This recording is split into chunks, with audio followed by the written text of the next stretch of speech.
बिस्मिल्लाहिर्रहमानिर्रहीम। Long bird complex Imran series मुसन्निफ Mazhar Kaleem MA।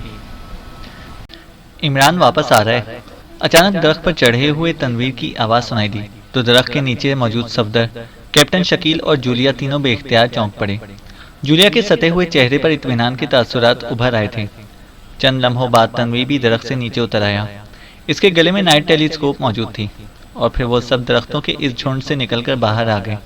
वो रेलवे स्टेशन से कुछ फासले पर खेतों के दरमियान दरख्तों के एक झुंड में मौजूद थे। कार भी इस बड़े से झुंड के अंदर ही मौजूद थी। ये कार GP5 के मेजर ब्राउन की थी। वो सब कस्बा अल-जौफ से निकलकर एक लंबा चक्कर काटकर यहाँ तक पहुँचे थे और यहाँ पहुँचने के बाद इमरान नाइट टेलीस्कोप लेकर एक दरख्त पर चढ़ गया था और फिर जब वो नीचे उतरा तो उसे फैसला सुना दिया कि स्ट्रीट फार्म पर डुमेरी और इसके साथियों का कब्जा है और अब वो अकेला वहाँ जाएगा। गो इसके साथी इसे रोकने की कोशिश करते रहे, लेकिन जाहिर है कि इमरान कोई फैसला करे तो फिर वो अपने फैसले से बाज नहीं आता था। चुनाचा वही हुआ। इमरान ने वहीं टॉर्च की रोशनी में अपने चेहरे पर खुसूसी मेकअप किया। एक थैले में एक आम सा जोड़ा कपड़ों का जो इनके पास मुतबादिल के तौर पर मौजूद था डाला और फिर झुंड से निकलकर रेलवे स्टेशन की तरफ बढ़ गया। नाइट टेलीस्कोप वो इन्हें लेकर गया था, जिसे लेकर तनवीर दरख्त पर चढ़ गया था और इसने ऊपर से बाकायदा कमेंट्री शुरू कर दी थी। जब तक इमरान अंधेरे में नजर आता रहा वो सब झुंड से बाहर उसे जाता देखते रहे, लेकिन जब वो अंधेरे का एक जुज बन गया और इनकी नजरों से गायब हो गया तो फिर तनवीर की कमेंट्री सुनकर इन्हें मालूम होता रहा कि इमरान रेलवे स्टेशन से सीड फार्म की तरफ गया है और फिर सीड फार्म के गेट पर इसे दो आदमियों ने घेर लिया और फिर वो इसे पकड़कर अंदर ले गए। सब साथियों के चेहरे ये सुनकर सत गए थे, लेकिन वो जानते थे कि इमरान इतनी आसानी से काबू में आने वाला नहीं है और अगर वो वहाँ गया है तो जाहिर है कि वो किसी खास मकसद के लिए गया होगा। लेकिन इसके बावजूद इन पर एक अजीब सी बेचैनी का दौर दौरा था। खास तौर पर जूलिया के होंठ भेंचे हुए थे और चेहरा सता हुआ था, इसलिए कि जब तनवीर ने काफ़ी देर बाद उन्हें बताया कि इमरान इस सीड फार्म से बाहर निकलकर वापस आ रहा है तो इनके चेहरे बेख्तियार खिल उठे थे और तनवीर भी दरख्त से नीचे उतर आया था। ये आखिर वहाँ गया क्यों था? तनवीर ने कहा, मेरा ख्याल है कि इमरान साहब वहाँ का जायजा लेने गए थे ताकि मालूम हो सके कि डोमेरी और इसके साथियों की तादाद कितनी है। सफदर ने जवाब दिया और फिर थोड़ी देर बाद इन्हें दूर से इमरान वापस आता दिखाई दिया। इसकी रफ्तार खासी तेज थी। थोड़ी देर बाद वह इनके करीब पहुंच गया। क्या हुआ? वहाँ क्यों रुक गए थे? जूलिया ने तेज लहजे में कहा। अरे अरे, ना सलाम ना दुआ, ना बैंड ना बाजे, ना हार ना इस्तकबालिया गीत। आखिर में मादाम डोमेरी और इसकी साथी कैथी से मिलने गया था। कुछ तो होना चाहिए था, इमरान ने मुस्कुराते हुए कहा। इमरान साहब, कितनी तादाद है इनकी वहाँ? सफदर ने कहा। तादाद तो ज़्यादा नहीं है, 10-12 के करीब अफराद होंगे, लेकिन हैं वो सब खासे तरबियत याफ्ता और उन्होंने वहाँ अच्छा खासा सामान रखा हुआ है। वैसे मैंने इनके पास मिसाइल तक देखे हैं। उन्होंने शायद वहाँ के चौकीदारों को हलाक करके सीड फार्म पर कब्जा कर रखा है, इमरान ने झुंड की अंदरूनी तरफ बढ़ते हुए कहा। लेकिन आपने इतने फासले से डोमेरी को कैसे पहचान लिया था? सफदर ने कहा। देखने वाली आंख चाहिए सफदर, फिर यह अंधेरा भी रोशनी में तब्दील हो जाता है, इमरान ने कहा। तो वो सब इख्तियार हंस पड़े। तो तुम वहाँ डोमेरी को देखने गए थे, फिर क्या हुआ? देख लिया उसे? जूलिया ने भिन्नाए हुए लहजे में कहा। हाँ, बेचारी एजेंट बनने के चक्कर में मुफ्त के अजाब झेल रही है। किसी से शादी कर लेती तो हांडी चूल्हे से फारिग होकर इत्मीनान से बैठकर शौहर और बच्चों के स्वेटर बुनती, इमरान ने मुस्कुराते हुए कहा। तो एक बार फिर झुंड कहकहों से गूंज उठा। सफदर, बड़े थैले में RX टेलीव्यू बॉक्स है, उसे बाहर निकालो, इमरान ने जूलिया की बात का जवाब देने के बाद सफदर से कहा। तो सफदर और इसके साथ मौजूद कैप्टन शकील दोनों चौंक पड़े। ओह, तो आप वहाँ टेलीव्यू बटन लगा कर आए हैं इस बार, कैप्टन शकील ने कहा। और मैंने वहाँ जाकर क्या करना था? मान लिया डोमेरी और कैथी दोनों खूबसूरत हैं, लेकिन बहरहाल जूलिया का मुकाबला तो नहीं कर सकती। क्यों तनवीर, मैं गलत तो नहीं कह रहा? इमरान ने कहा तो जूलिया का चेहरा बेइख्तियार खिल उठा। इस तरह खुशामद करने से कोई फ़ायदा नहीं होगा तुम्हें, तनवीर ने मुंह बनाते हुए कहा। मैं खुशामद नहीं कर रहा, सच कह रहा हूँ। अगर यकीन नहीं आ रहा तो बेशक जाकर देख लो इन्हें, बल्कि बेशक मुकाबला हुस्न करा लो, इमरान ने कहा। बकवास मत करो, लेकिन सिर्फ एक बटन वहाँ लगाने के लिए इतना बखेड़ा करने की क्या जरूरत थी? वैसे ही सीड फार्म पर कब्जा कर सकते थे और कब्जा तो बहरहाल करना ही होगा, क्योंकि इसके बगैर इस कॉम्प्लेक्स के अंदर दाखिल भी नहीं हुआ जा सकता, जूलिया ने मसनूई गुस्से से कहा। तो इमरान बेइख्तियार मुस्कुरा दिया। मिस जूलिया की बात दुरुस्त है इमरान साहब, जब हमने वहां कब्जा ही करना है तो फिर सारे बखेड़े की वाकई क्या जरूरत थी। सफदर ने जो थैले से एक छोटा सा बक्स निकाल कर मुड़ा ही था, बोल पड़ा, इसे ड्रामा करने में लुत्फ आता है ताकि हम पर अपनी कारकर्दगी का रोब जमा सके। तनवीर भला कब मौका हाथ से जाने दे सकता था। इमरान साहब, इस डोमेरी को कैसे स्ट्रीट फार्म का इल्म हुआ? क्या इसे भी मार्टिन ने बताया होगा? अचानक अब तक खामोश खड़े कैप्टन शकील ने कहा।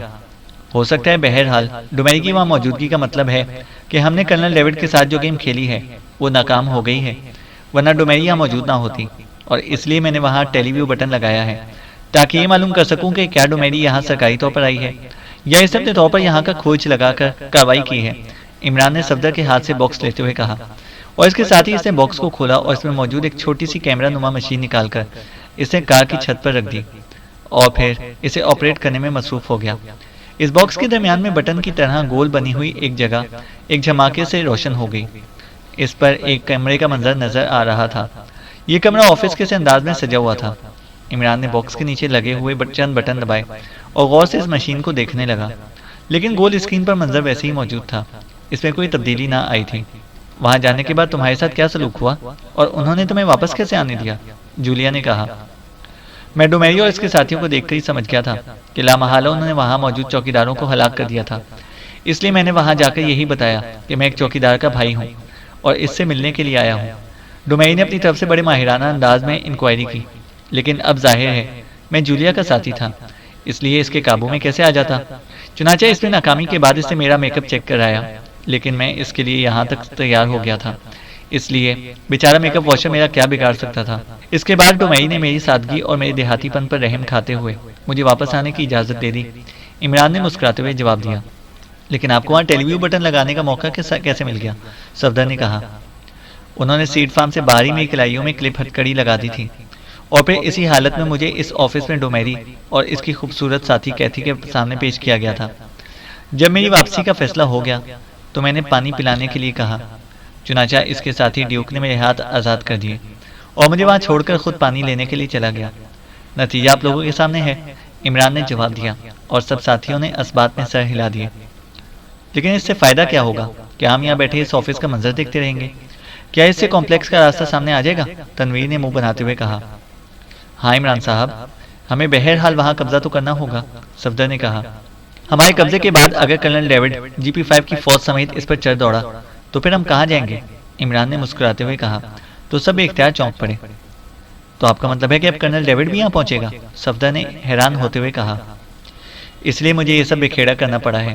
अंदर पहुंचने के बाद हम मजबूर हो जाते, और कर्नल डेविड डोमेरी की तरह नहीं है कि आने वाले को सीधा साधा देहाती समझकर वापस जाने दे। कर्नल डेविड को अगर मामूली सा भी शक पड़ गया तो इसे पूरे सीड फार्म को बमों और मिसाइलों से उड़ा देना है, और इस सीड फार्म के गिर्द दूर दूर तक खुला मैदान है, इसलिए हमारे पास जाए फरार भी ना होगी, और नतीजा यह है कि हमारी कब्रें भी इसी वीराने में बन जाएंगी। और यही मैं नहीं चाहता कि तनवीर की कब्र ऐसे वीराने में हो जहाँ कोई फूल चढ़ाने वाला भी ना पहुँच सके। इमरान ने मुस्कुराते हुए जवाब दिया। तो मेरी फिक्र ना किया करो, अपनी फिक्र किया करो, तनवीर ने कहा। मेरी फिक्र करने वाली एक हस्ती मौजूद है, इसलिए मुझे अपनी फिक्र नहीं होती, इमरान ने मुस्कुराते हुए जवाब दिया। तो जूलिया बेख्तियार चौंक पड़ी और इसके चेहरे पर सुर्खी सी फैल गई। गो वहाँ अंधेरा था, लेकिन इमरान ने कार की अंदरूनी लाइट्स जलाई हुई थी, इसलिए हल्की हल्की रोशनी हर तरफ फैली हुई थी, और वैसे भी अब इनकी आंखें यहाँ के माहौल के लिए काफ़ी आदी हो चुकी थी, इसलिए इन्हें चेहरे की पर बदलती हुई कैफियत भी आसानी से नजर आ जाती थी। हो फिक्र करने वाली, इससे तुम्हारी कोई फिक्र नहीं, तुम ख्वाह मख्वाह खुशफहमी में मुब्तला हो, तनवीर ने हंकारा भरते हुए कहा। जाहिर है वो समझ गया था कि इमरान का मतलब जूलिया से है, और जूलिया के चेहरे पर छा जाने वाली सुर्खी भी इसकी नज़रों से पोशीदा नहीं रही थी। इसमें खुशफहमी का क्या ताल्लुक है? ये तो 100% हकीकत है, तुम भी जानते हो, इमरान ने मुस्कुराते हुए जवाब दिया। चलो छोड़ो इस बहस को, मिशन की बात करो, जूलिया ने मसनूई गुस्से भरे लहजे में कहा। 100% हकीकत नहीं, 100% खुशफहमी कहो। तनवीर भला कहाँ ऐसा था कि इंतहाई आसानी से बात हजम कर सकता?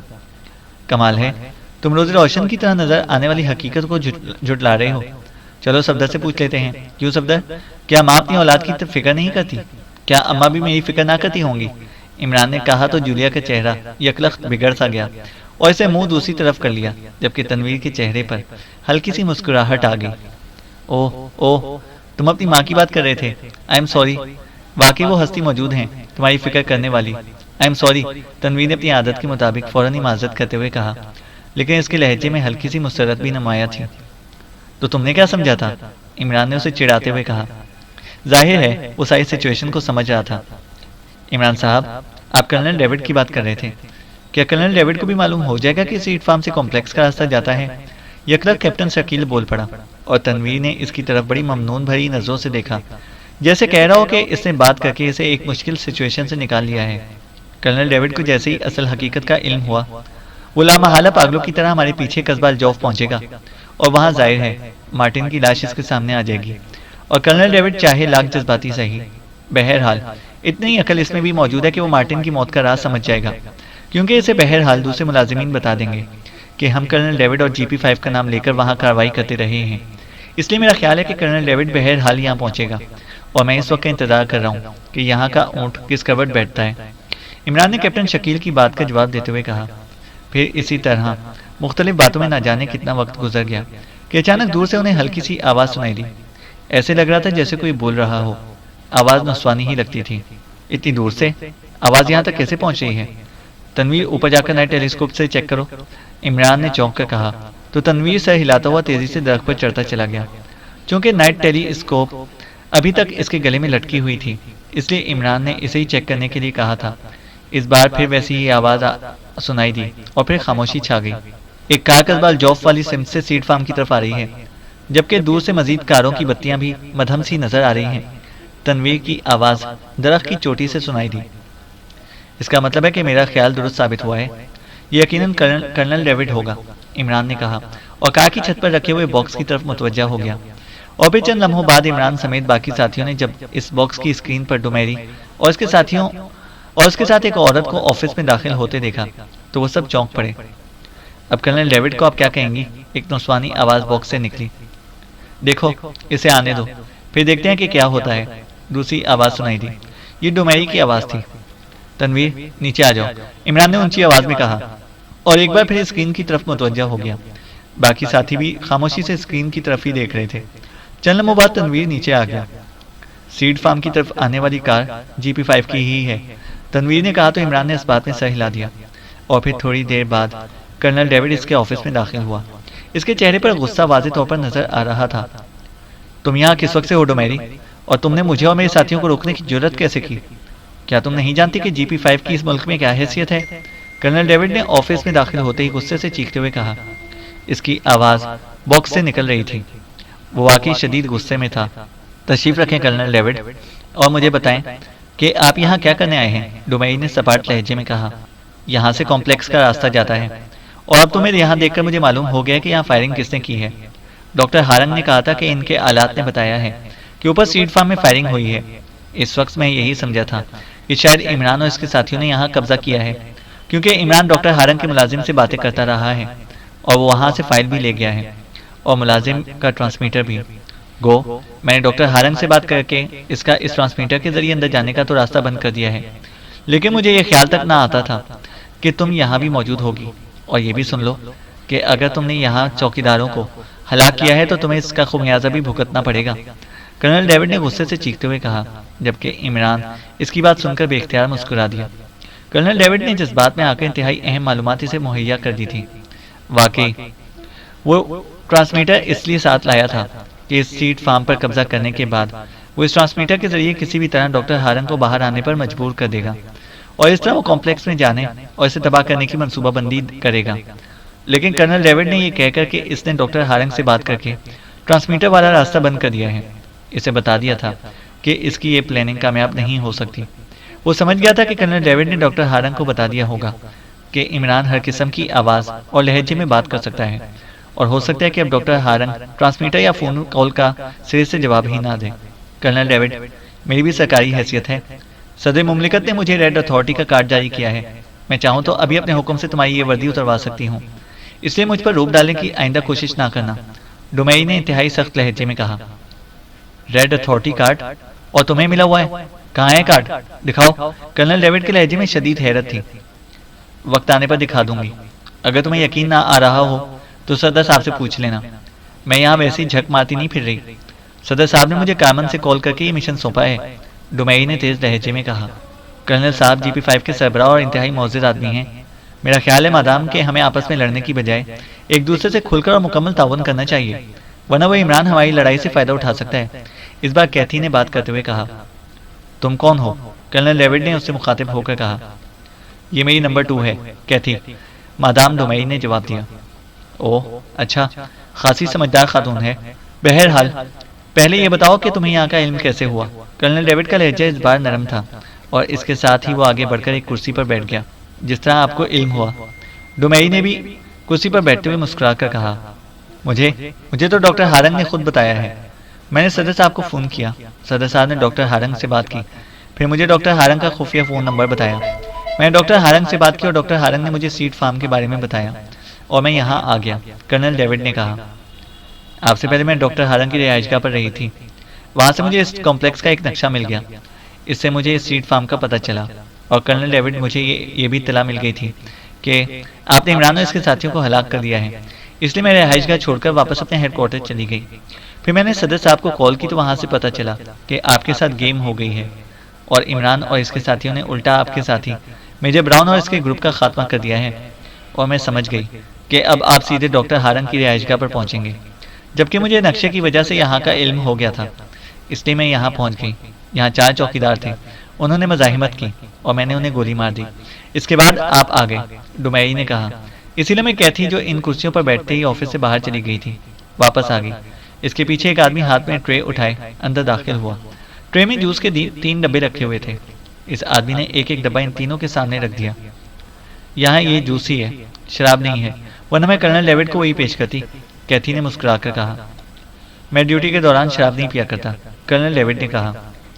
कर्नल डेविड, अब आप यहाँ आ ही गए हैं तो अब हम दोनों को मिलकर इस मिशन को मुकम्मल करने के बारे में कोई हतमी फैसला कर लेना चाहिए, डुमेई ने कहा। तो कर्नल डेविड बेख्तियार चौंक पड़ा।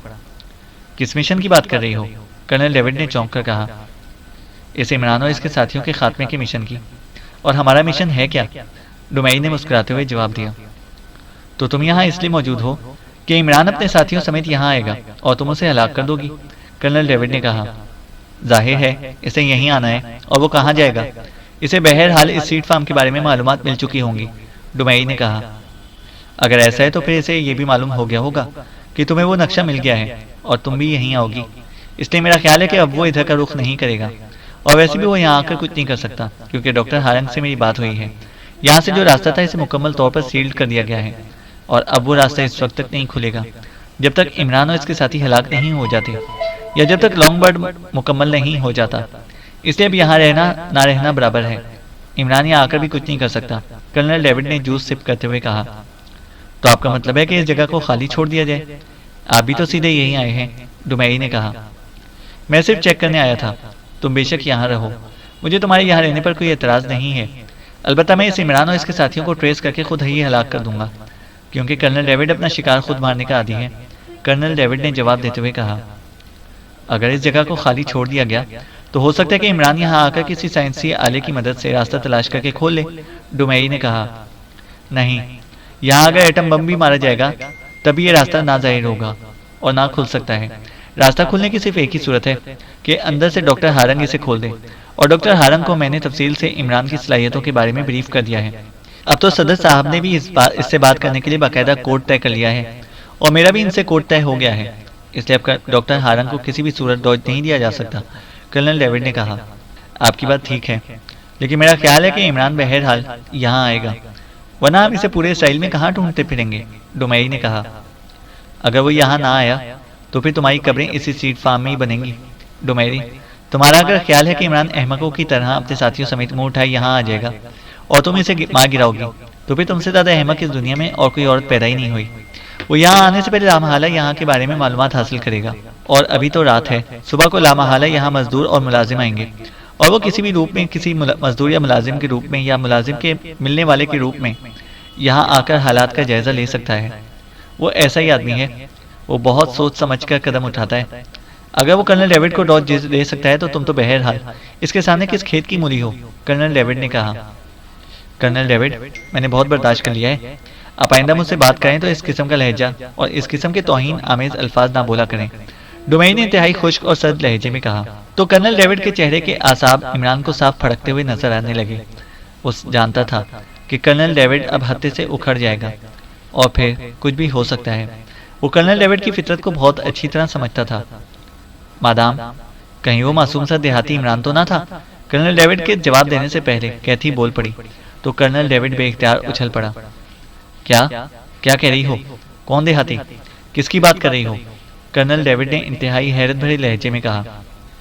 नहीं कैथी, मैंने इसे अच्छी तरह चेक कर लिया था और मेकअप वॉशर भी इस्तेमाल किया गया था इस पर। वैसे भी इसके पास किसी किस्म का कोई हथियार ना था। तुम ख्वामख्वाह कर्नल डेविड की बातों में आकर ऐसा समझ रही हो, डुमई ने बुरा समूह बनाते हुए कहा। क्या मतलब? पूरी बात बताओ, ये इंतहाई अहम बात है, कर्नल डेविड ने कहा तो डुमई ने मुख्तसर तौर पर एक आदमी की आमद, इसको पकड़ने, इससे होने वाली गुफ्तगू, इसके मेकअप की चेकिंग और फिर वापस जाने के बारे में बता दिया। इसका कदोकामत क्या था? कर्नल डेविड ने कहा। और जब डुमई ने कदोकामत बताया तो कर्नल डेविड बेइख्तियार उछलकर खड़ा हो गया। ओह ओह, वो इमरान होगा, यकीनन वो इमरान होगा। Oh very sad, colonel David ने कहा। मैंने इसका मेकअप चेक कराया था, डुमई ने कहा। तुम इसे जानती ही नहीं। वो मेकअप के ऐसे ऐसे नुस्खे जानता है कि मेकअप वॉशर भी फेल हो जाते हैं। लेकिन वो यहाँ क्या करने आया था? ओह ओह, मेरे आदमियों को बुलाओ। ओह, कर्नल डेविड ने तेजी से दरवाजे की तरफ मुड़ते हुए कहा। क्या मतलब? आपके आदमी यहाँ आकर क्या करेंगे? डुमई ने कुर्सी से उठते हुए कहा। वो इंतहाई गहरी और शातिराना चालें चलने का आदी है। इसकी यहाँ इस तरह आमद के पीछे यकीनन कोई खास मकसद होगा। वो सिर्फ तुम दोनों की शक्लें देखने नहीं आया होगा। हो सकता है कि वो यहाँ कोई आला फिट कर गया हो, कोई खास आला। मेरे पास ऐसे आलात की चेकिंग करने वाली मशीन है। मेरे आदमियों को बुलाओ, कर्नल डेविड ने तेज लहजे में कहा। इसके हाथ जकड़े हुए थे, फिर इसकी पूरी तरह तलाशी भी दी गई थी, डुमई ने कहा। इसके बावजूद भी वो सब कुछ कर सकता है। वो ऐसा ही शख्स है, कर्नल डेविड ने कहा। कैथी, ड्यूक को बुलाओ, इसे कहो कि वो साइंसी आलात चेक करने वाली मशीन भी लेकर आए ताकि कर्नल साहब का वहम दूर हो सके। डुमई ने बड़े तंजिया लहजे में कहा तो कैथी सर हिलाती हुई तेजी से मुड़कर बैरूनी दरवाजे की तरफ बढ़ गई। कर्नल डेविड बड़े मुस्तरिब अंदाज में वहीं टहलने लगा था। इसके होंठ भींचे हुए थे। इमरान साहब, अब तो इन्हें टेलीव्यू बटन का इल्म हो जाएगा, सफदर ने कहा। देखो क्या होता है, इमरान ने मुस्कुराते हुए कहा। और फिर थोड़ी देर बाद कैथी वापस ऑफिस में दाखिल हुई तो इसके पीछे एक आदमी हाथ में एक मुस्ततील शक्ल की मशीन उठाए हुए था। ओह, तो ये अहमक बारूदी डिवाइस चेक करने वाली मशीन लेकर आ गया है। ओह, तो ये अहमक बारूदी डिवाइस चेक करने वाली मशीन लेकर आए हैं। इमरान ने स्क्रीन पर ड्यूक के हाथ में मौजूद मशीन देखते ही चौंक कर कहा। बारूदी डिवाइस? जूलिया ने चौंक कर कहा। हाँ, ये मशीन सिर्फ इन आलात को चेक कर सकती है जिनमें बारूद किसी न किसी शक्ल में इस्तेमाल किया गया हो, जैसे बम, मिसाइल, डायनामाइट और इस किस्म के दूसरे आलात वगैरह। लेकिन ये मशीन टेलीव्यू बटन को चेक ना कर सकेगी जिसमें बारूद का इस्तेमाल ही नहीं होता। मेरा ख्याल था कि शायद ये कोई जदीद किस्म का गायकर लेकर आएंगे, इमरान ने वजाहत करते हुए कहा। तो इससे हमें क्या फ़ायदा होगा? जूलिया ने कहा। अभी मालूम हो जाएगा, इमरान ने जवाब दिया। और फिर उन्होंने इस मशीन के जरिए ऑफिस को चेक करना शुरू कर दिया। नहीं मादाम, कोई आला मौजूद नहीं है, ड्यूक ने आखिरकार मशीन ऑफ करते हुए कहा। तुमने देखा कर्नल डेविड? डुमई ने कहा। क्या इस मशीन में गायकर भी मौजूद है? कर्नल डेविड ने पूछा। गायकर?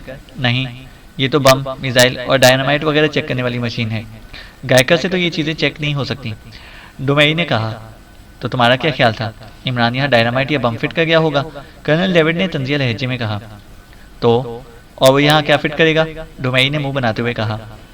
वो यहाँ कोई ऐसा आला भी नस्ब कर सकता है जिसकी मदद से वो दूर बैठकर यहाँ की तस्वीरें भी देख सके और यहाँ होने वाली तमाम गुफ्तगू भी सुन सके।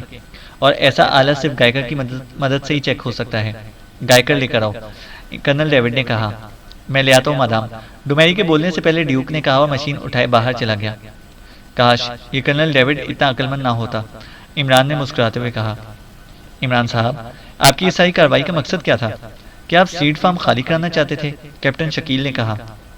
हाँ, हम लोग यहाँ आए तो इसी मकसद से थे, लेकिन डुमई को वहाँ काबिज देखकर मैं समझ गया कि कर्नल डेविड पर खेल जाहिर हो गया है। और मुझे यकीन था कि अगर डुमई को यहाँ का इल्म हो सकता है तो फिर लामहला कर्नल डेविड को भी इल्म हो जाएगा।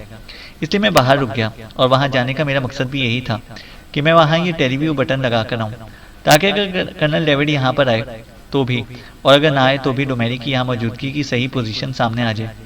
अब अगर कर्नल डेविड गायकर की बात ना करता तो लामहला ये दोनों अब तक की आपस में होने वाली गुफ्तगू के नतीजे में यहाँ से चले जाते। इसके बाद हम कार्रवाई करते, लेकिन अब टेलीव्यू बटन सामने आने के बाद मेरा ख्याल है कि यहाँ से वापस जाने की बजाय हमें खुफिया तौर पर घेरने की प्लानिंग बनाएंगे।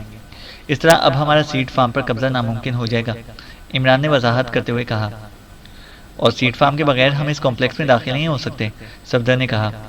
हाँ, लेकिन इस डोमेई ने किसी नक्शे का जिक्र किया है जिसकी वजह से वो यहाँ सीड फार्म में पहुंची है, वरना पहले मेरा ख्याल यही था कि शायद मेजर ब्राउन वगैरह की लाशों वाला खेल खत्म होने पर इसराइल के सदर ने खुद ही इन दोनों को यहाँ के बारे में बता दिया होगा। लेकिन अब इनकी बातें सुनने के बाद मालूम हुआ है कि डोमेई के हाथ कॉम्प्लेक्स का नक्शा लग गया था। अब इससे नक्शा हासिल करना जरूरी हो गया है, इमरान ने कहा, और इसीलिए मैं ड्यूक ऑफिस में दाखिल हुआ। इसके हाथ में इस बार वाकई एक जदीद साख्त का गायकर मौजूद था।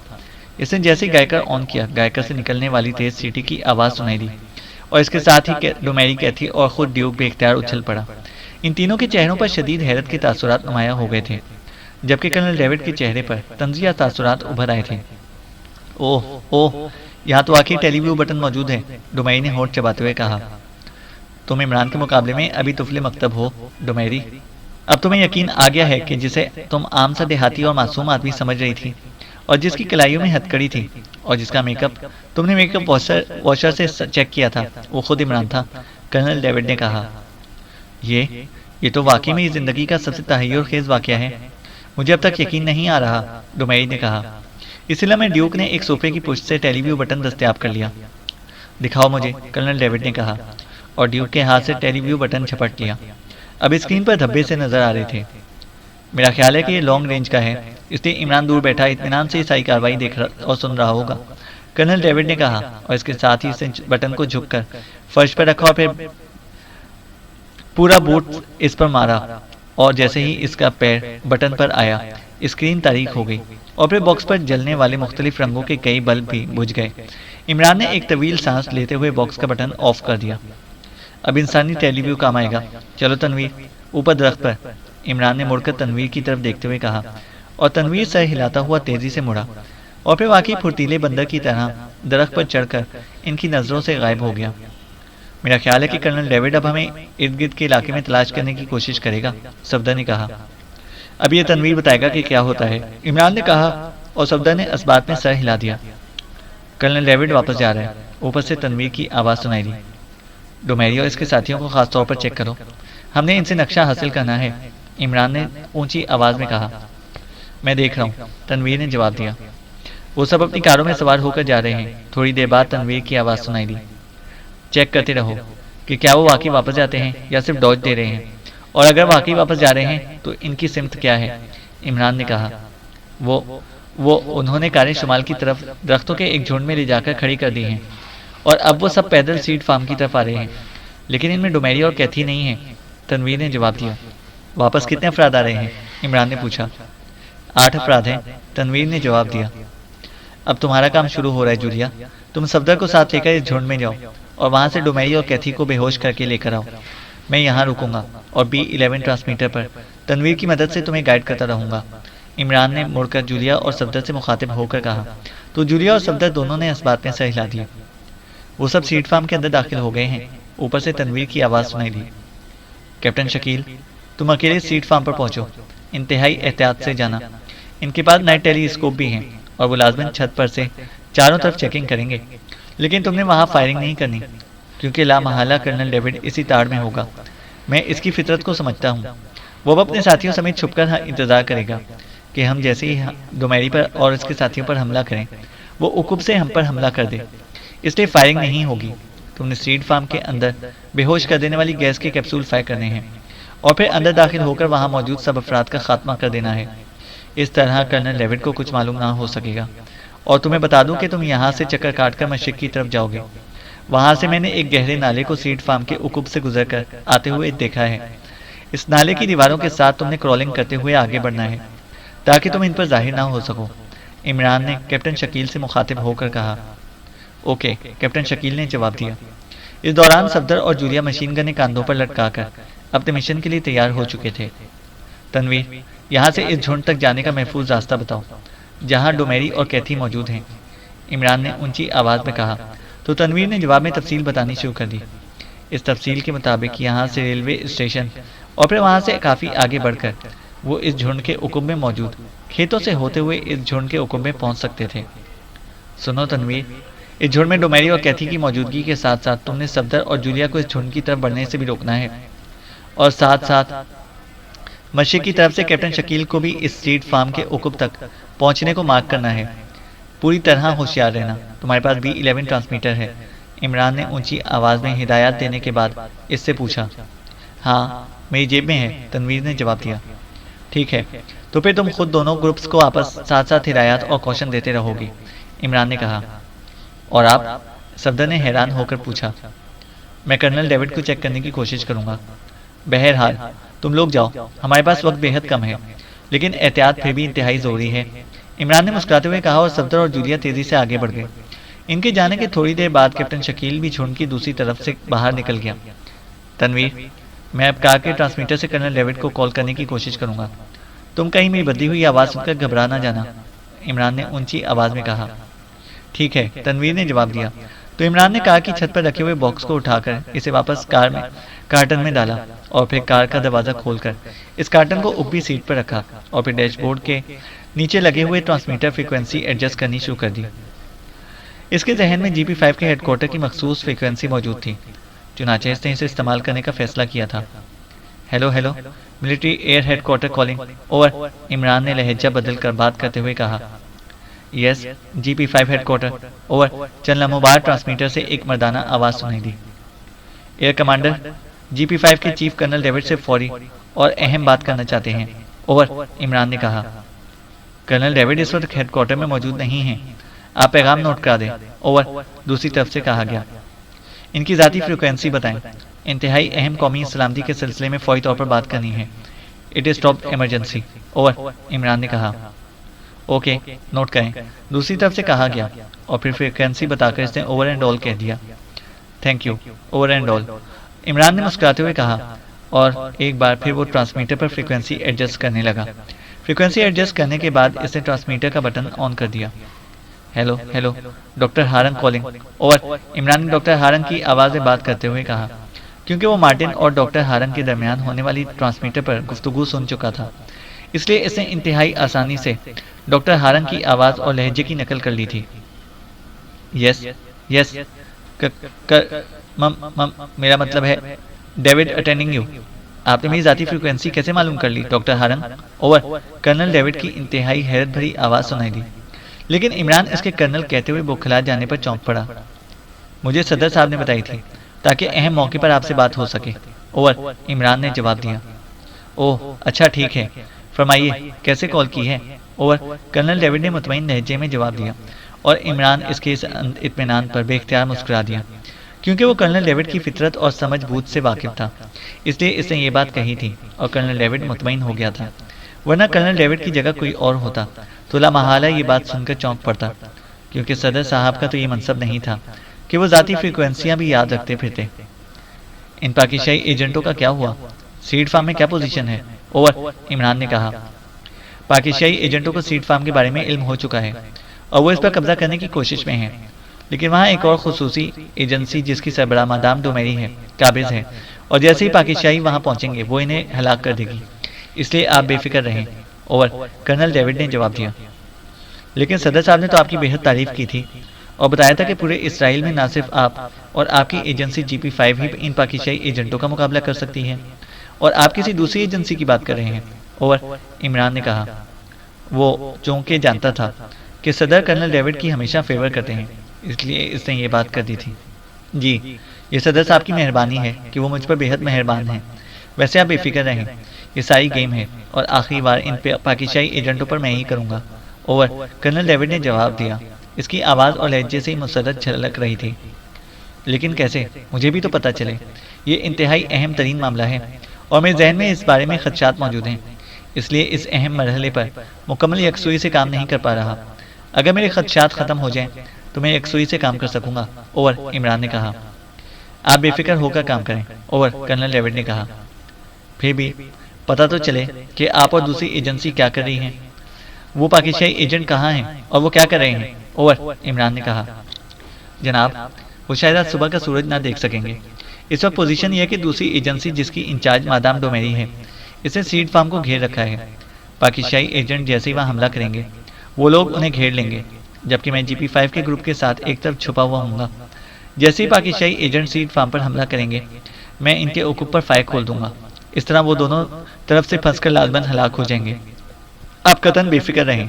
और कर्नल डेविड ने प्लानिंग बताते हुए कहा, लेकिन सीड फार्म के गिर्द तो दूर दूर तक मैदान है, आप कहाँ तक छुप सकते हैं कि आप अचानक इन पर हमला कर देंगे और वो यकीनन आपको और आपके साथियों को देख लेंगे।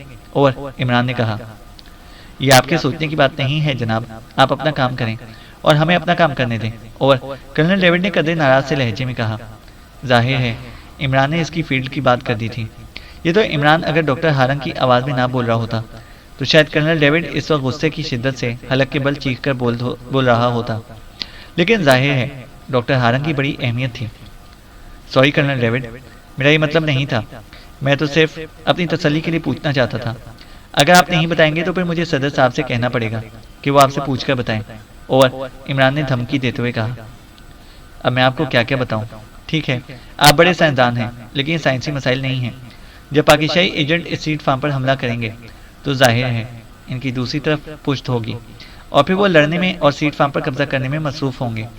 इन्हें तो एहसास तक भी ना होगा और हम अंधेरे में इन तक पहुंच जाएंगे। और कर्नल डेविड ने कहा, ओह गुड, वाकई आप जहीन बल्कि इंतहाई जहीन आदमी हैं। वेरी गुड, मैं आपकी जहानत की तारीफ सदर साहब से खुसूसी तौर पर करूंगा।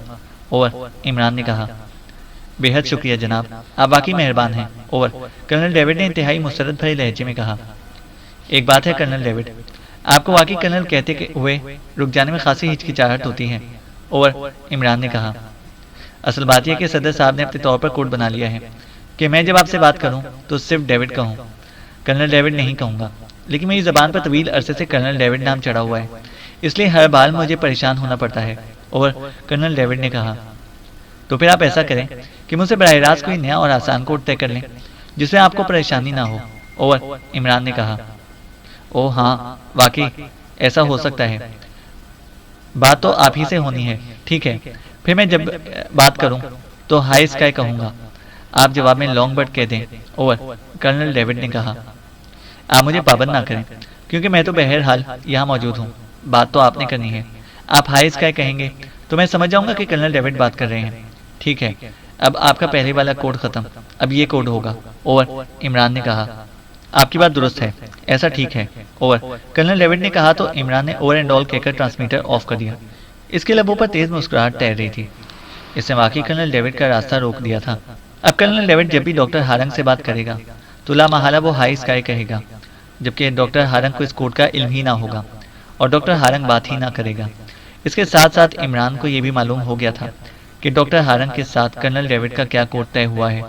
कर्नल डेविड की हिचकिचाहट से इसने अपने तौर पर अंदाज़ा लगाकर बात की थी और इसका अंदाज़ा दुरुस्त साबित हुआ था, चूंकि मार्टिन का ट्रांसमीटर वो अपने साथ लेकर आया था और वैसे तो वो फिक्स फ्रीक्वेंसी का ट्रांसमीटर था, लेकिन बहरहाल इमरान इसे फिक्स फ्रीक्वेंसी ट्रेस कर सकता था और इसने कर ली थी।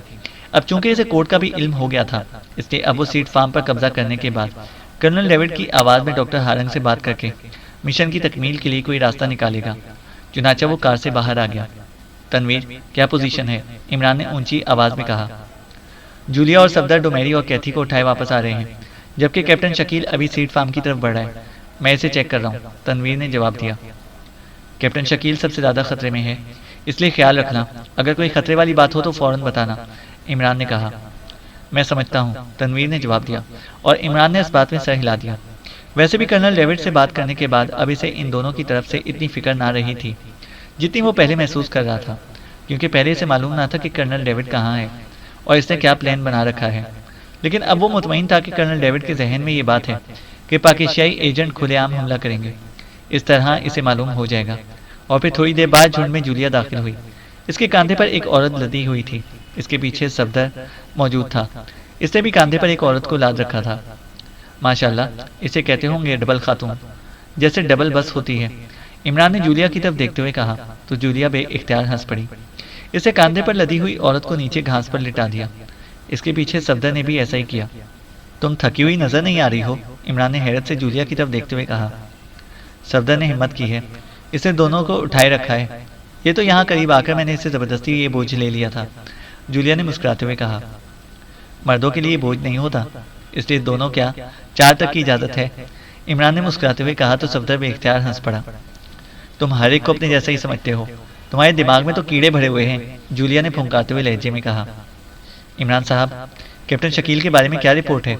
इसका मिशन इंतहाई खतरनाक है, सफदर ने कहा। तनवीर इसे चेक कर रहा है और इसके मुताबिक अभी हालात नॉर्मल हैं, इमरान ने जवाब दिया। कैप्टन शकील सीड फार्म के अंदर से निकलकर वापस आ रहा है, इसी लम्हे दरख्त के ऊपर से तनवीर की आवाज़ सुनाई दी। इसे कह दो कि वापसी पर कर्नल डेविड और इसके साथियों की नजरों से बचकर यहाँ पहुंचे, इमरान ने कहा। और फिर तकरीबन निस्फ घंटे के बाद कैप्टन शकील झुंड में दाखिल हुआ। इसी लम्हे तनवीर भी दरख्त से नीचे उतर आया। वहाँ मौजूद सब अफराद का खात्मा हो गया है, मैंने सबकी गर्दनें तोड़ दी हैं, कैप्टन शकील ने कहा। तो इमरान बे इख्तियार मुस्कुरा दिया। चलो, इस मिशन में तुम्हारी और तनवीर की वजह से जोआना की कमी दूर हो गई है, इमरान ने मुस्कुराते हुए कहा। अब क्या प्रोग्राम है? मेरा ख्याल है कि अब इस कर्नल डेविड और इसके ग्रुप से भी दो हाथ हो ही जाएं, सफदर ने मुस्कुराते हुए कहा। हमें वहां जाने की जरूरत नहीं पड़ेगी, जूलिया तुम डोमेरी और कैथी को तलाश करो।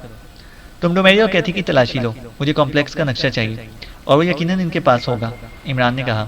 तो जूलिया सर हिलाती हुई आगे बढ़ी। लेकिन इससे पहले कि जूलिया डोमेरी तक पहुंचती, अचानक झुंड के चारों तरफ से यकलख तेज फायरिंग शुरू हो गई। गोलियां चारों तरफ से बारिश की तरह बरसने लगीं और इसी लम्हे सफदर की चीख सुनाई दी और वो धप से नीचे गिरा, जबकि इमरान, जूलिया, तनवीर और कैप्टन शकील बिजली की सी तेजी से ना सिर्फ जमीन पर गिर गए बल्कि उन्होंने मुख्तलिफ झाड़ियों की आड़ भी ले ली थी। लेकिन फायरिंग लम्हा ब लम्हा तेज होती जा रही थी और गोलियां अब इनके सरों पर से गुजर रही थी। वो वाकई चारों तरफ से बुरी तरह फंस कर रह गए थे। दरख्तों पर चढ़ जाओ, जल्दी करो, ऊपर पहुंच जाओ, ऊपर, इमरान ने कहा। और इसके साथ ही वो उछलकर एक दरख्त पर चढ़ने ही लगा था कि इसे यकलख अपने पहलू में गर्म सलाख सी उतरती हुई महसूस हुई और इसके साथ ही इसका सांस जैसे गले में अटक सा गया। इसके साथ ही इसके जहन में यकलख स्याह चादर सी फैलती चली गई। इसके जहन में जूलिया की चीखती हुई आवाज़ आखिरी लम्हात में जैसे सबक सी हो गई थी, जो इसका नाम ले लेकर चीख रही थी। इसके साथ ही जैसे सब कुछ खत्म हो गया, इसके तमाम एहसासात जैसे मौत की स्याह दलदल में डूब गए थे। चैनल को सब्सक्राइब करें और बेल आइकन को प्रेस करें ताकि हमारी हर अपडेट आपको बर वक्त मिल सके।